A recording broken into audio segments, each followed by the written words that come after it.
Bir düğün daha yapmak istiyoruz. 29 Nisan'da Peygamber Sedalar Platformu Mevlid-i Nebi adı altında etkinlik düzenleyecek. Mevlid-i Nebi etkinliği 29 Nisan'da Şehir Stadyumunda. Bunun duyurusunu yapmış olan 29 Nisan'da Şehir Stadyumundayız. Şehir Stadyumundayız.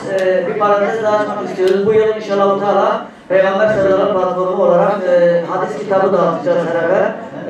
Peygamber Sedalar Platformu bir yıl koordinatörüyle düzenlenen seher sınavı ve ödül programına hepiniz hoş geldiniz. Yani Peygamber Sedalar Platformu'nun seher sınavını düzenlemedeki amacı insanların, yani Müslümanların, çocukların, yani neslimizin Efendimiz Aleyhisselam'ı daha güzel bir şekilde öğrenmesi ve öğrendiği hayatı kendi hayatında tatbik etmesi. Üsvetül hasene olan, yani en güzel örnek olan, en güzel hasletlere sahip olan ve Efendimiz Aleyhisselam'ın buyurduğu gibi beni Rabbim terbiye etti diyen o Efendimiz Aleyhisselam'ı daha güzel anlama açısından okuyaraktan öğrenmek en mantıklı, en etkili yol olsa gerek. Bingöl'de yaklaşık 10.000 başvurumuz oldu ve sınava katılım 7.000 civarıydı. İnsanların Resulullah'a olan susamışlığını, insanların güzel ahlakı olan susamışlığını, insanların İslam'a olan susamışlığına bir kez daha siyer sınavıyla da şahitlik etmiş olduk.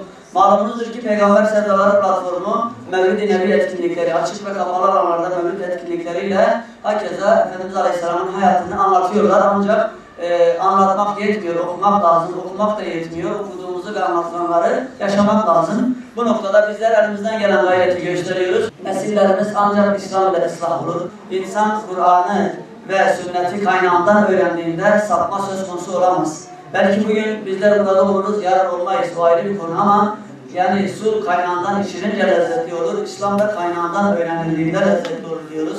İnşallah Teala Kur'an ve sünnetle beslenen, Kur'an ve sünnetle yetişen aileler, bireyler toplum için daha müsbet davranışlarda bulunacaklardır. Daha hayırlı nesiller yetişecektir inşallah. Teala ümidimiz bu yöndedir.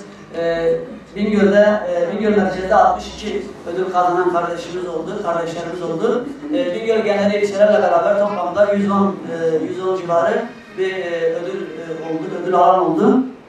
Bu Bingöl halkının hem siyer sınavına olan ilgisini hem de zeki oluşunu gösteriyor.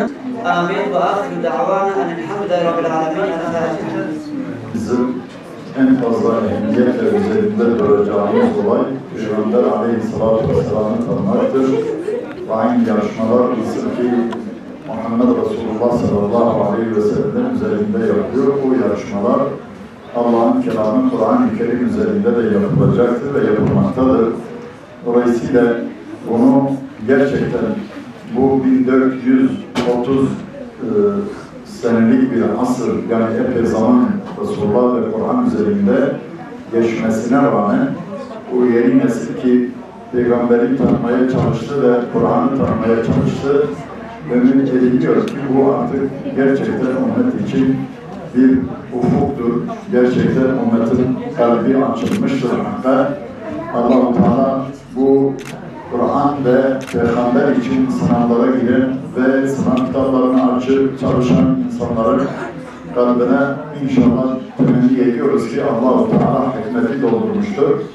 Onların kalbinde hikmet yerleştirildikten sonra bunlar hal hareketinde, düşüncelerinde, fetvalarında, her alanında onlar çok güzel bu saatten sonra iş yapacaklar, çok güzel konuşacaklar. Kim ne diyorsa desin, onlar müsbet konuşacaklar. Çünkü Peygamber öyle bir varlıktır ki, onu tanıyan ve konuşan, Kur'an öyle bir kitaptır ki, onu tanıyıp da onun diliyle konuşan insanlar hata etmez, hata işlemez ve bunlar hata işlemediği sürece bunlar Allah'ın izniyle yoluna devam edecekler, başarılı olacaklar.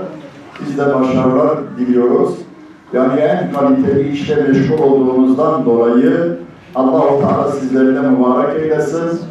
Biz diyoruz ki gelecek sene bir 600.000 olsun ve öbürki sene bir 900.000 olsun ve böylesince bu sayı artacaktır Allah'ın izniyle. Yani bu coğrafyadaki insanlar Peygamberini artık gün güne tanıyacaklar. Yani bu ayeti okuyup işi bitireyim. Allah-u Teala Kur'an-ı Kerim'de diyor ki onlar Allah'ın nurunu söndürmek istiyorlar ama Allah kabul etmez, nurunu tamamlar. Onlar ne kadar aleyhinde çalışsalar, biz o peygambere aşık olduğumuz sürece onlar bir şey yapmazlar Allah'ın izniyle. Allah-u Teala mübarek eylesin, hayırlı uğurlu olsun ve sayınız artsın. Hem başarılıların sayısı hem de katılanların sayısını Allah-u Teala bereket etsin, mübarek olsun, çoğalsın. Hepinizden Allah razı olsun. Hoca böyle dur. Şimdi onları bu İsmini çağırdım gelsin, ismini çağırdım gelsin. beni dinle bak, o kazanlar işte orada sıra dursun da daha. Ha, zaten onlar kazanırlar. Değil mi? Berat. Sen de alabilir.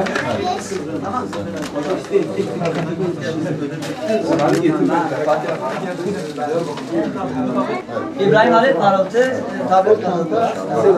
Sen dur da.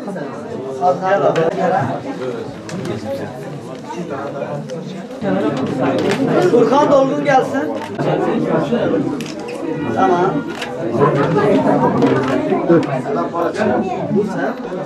İbrahim Parıltı hazırlansın. Ömer Çökük gelsin. Ömer Çökük tamam. Tamam. Tamam abi. Üçüncü. Tamam. Tamam. Ömer abi. Nerede? Nerede?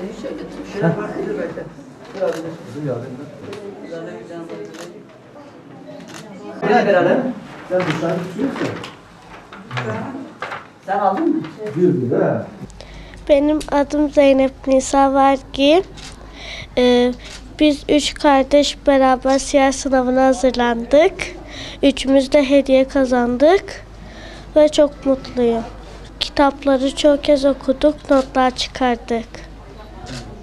Ben 5, abim 3, diğer abim 1. Onların da sınavlara katılması. Savaşlar. Peygamberimizin çocukluğu. Herkesi okumaya davet ediyorum. Herkesin Peygamberimizin hayatını okumasını istiyorum. Benim adım Ebu Bekir, soyadım Keskin. Siyer sınavına katılma amacım ödülü kazanmak değildi, Peygamberimizin hayatını öğrenmekti. Tüm kardeşlerime bu Peygamber Efendimizin hayatını okumayı tavsiye ediyorum. Bu sınava girdiğim için büyük bir gurur duyuyorum. Diğer kardeşlerimizin de bu sınava katılmasını rica ediyorum. Resulullah ve sahabilerin yaşadığı zorluklar. Adım İshak, soyadım Korkmaz. Elmalı köyünden katıldım sınava. 3 yıldır katılıyorum sınava. 3 senedir de dereceye giriyorum. Ben 3 senedir dereceye giriyorsam demek ki bu kitap sayesinde Peygamber Efendimizin hayatını çok iyi bir şekilde öğrendim.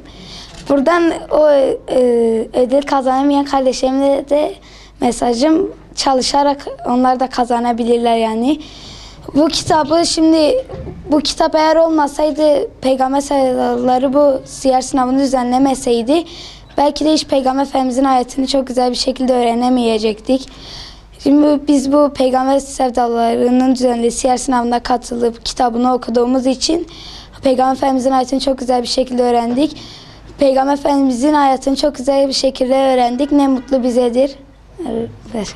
En çok dikkatimi çeken Peygamber Efendimizin çocukluğundaki güzel ahlakı.